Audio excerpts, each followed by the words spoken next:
Hi everybody, I've seen a few videos on YouTube on the front ends of Nissan Pathfinders. This is an 01 and it is a two-wheel drive. All the videos I saw were four-wheel drive, and all of the videos are so unnecessarily long. I'm going to try to pack this in with edits and make it a nice quick tutorial. So the first thing obviously I've taken the wheel off. First thing I'm going to do is I got to get that cap off, and the way to do that is there's a lip here, which of course you can't really see, but there it is. And you got to get a screwdriver in there, tap it with a hammer, and get it off. So as you can see here, I've loosened it just a smidgen, and basically I'm going to tap and, you turn the screwdriver a little bit here and there, and it comes out. It's a little bit resistive, but it will come out. Okay, well, I did the other side already, but mine was so covered with grease I couldn't even tell that there are two Phillips screws here which need to come out. Okay, so as you can see, I've removed the screws. If yours is covered with grease, wipe it off so you can see the screws more easily. Now, getting this plate off, it's loose, but it's kind of stuck on there with grease. Like there's a vacuum created by the grease that's underneath it and the nut that's underneath it. So you just kind of got to get a screwdriver in there and play with it. If you have a magnetic tool, that would even be more ideal. But I'll show you, it'll come off.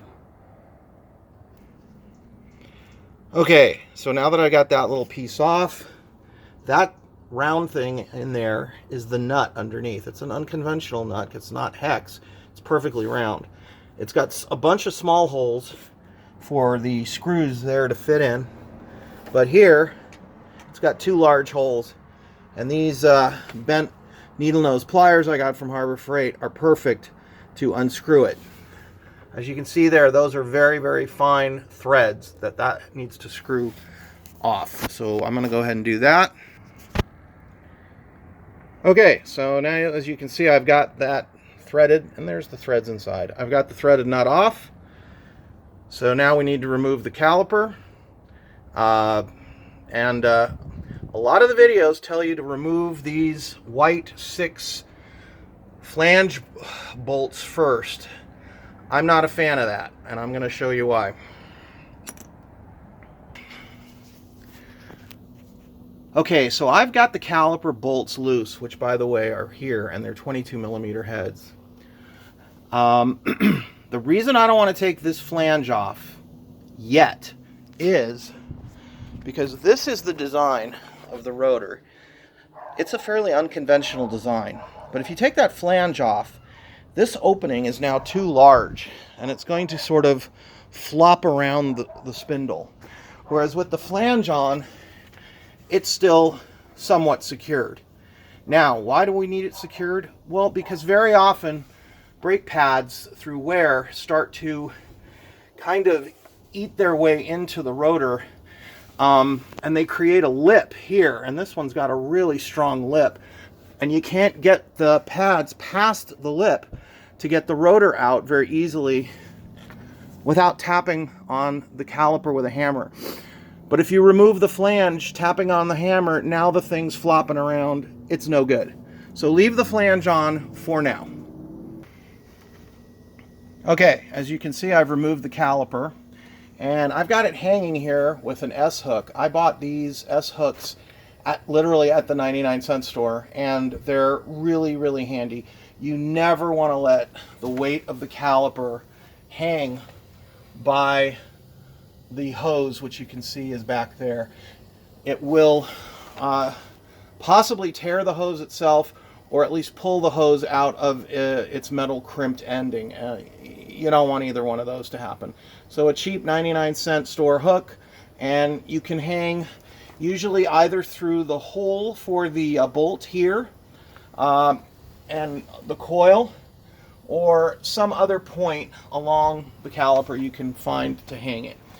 And tapping on it with a hammer, this one was so stuck that I wound up having to put a pickle fork in there and kind of pry it away from the edge. But I got it off rather easily once I did that. Okay, so as you can see, I got it off. Now, once you take that nut off, and you try to pull the rotor off, it might feel like something's still holding it on there. It really will, but it's not.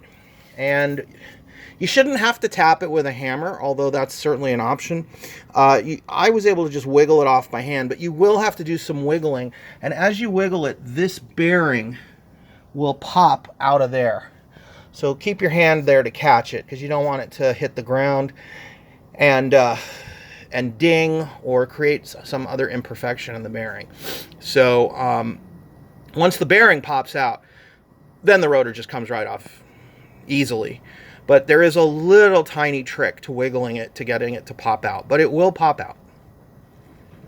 Now, at this point, I'm going to remove these bolts. So I highly recommend having a drill or an air tool to operate, because if you try to do it with your typical ratchet by hand, you're going to have a tough time turning the bolt and keeping the rotor from spinning, unless you clamp down something like a couple of lug nuts here and put like a rod or something. But anyway, I'm going to go ahead and remove them.